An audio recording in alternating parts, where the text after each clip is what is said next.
What is Christianity actually about? Most of the time in these short answer videos, we're responding to really important questions that people who are skeptical about Christianity have asked us. But increasingly across the UK and Western Europe, there are many people who aren't necessarily skeptical about Christianity. In fact, they really don't have any opinion about it at all because they've never really considered what Christianity actually says for itself. So what is Christianity all about?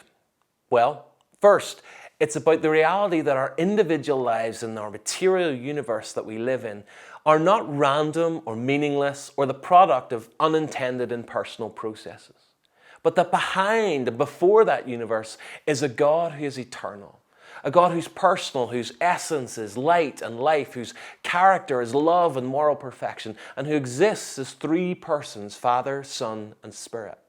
A God who's continually self-giving, who, despite no existential need of his own, chose to create human beings for the express purpose that they would freely choose to enjoy relationship with him and fully share in his light, love, and life as a consequence. And so the first step in that project was to create a physical universe in which physical human beings could live.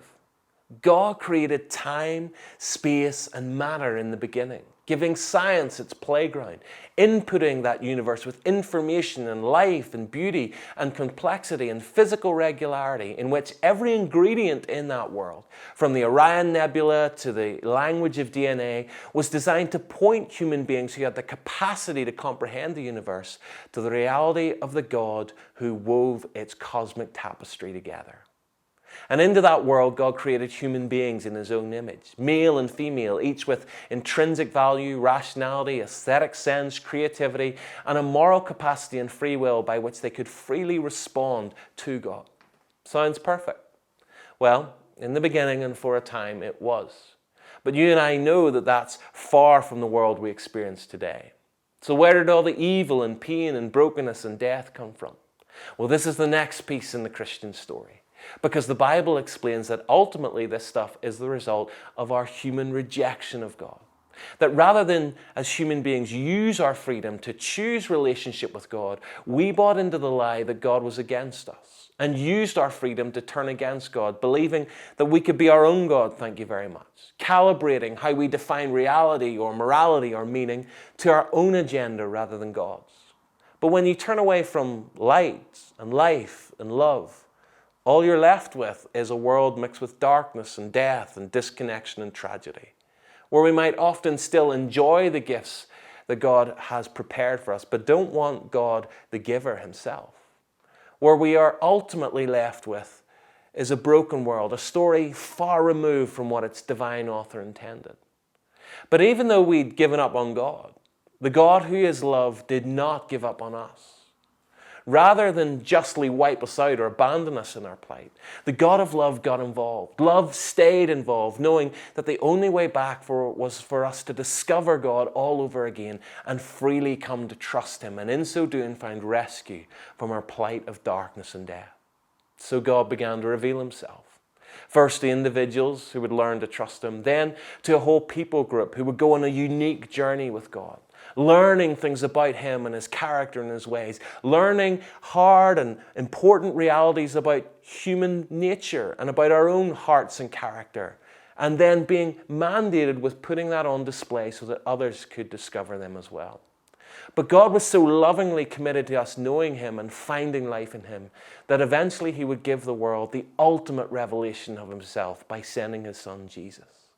I mean, how much more accessible could God make himself to human beings than by becoming human himself and living among us?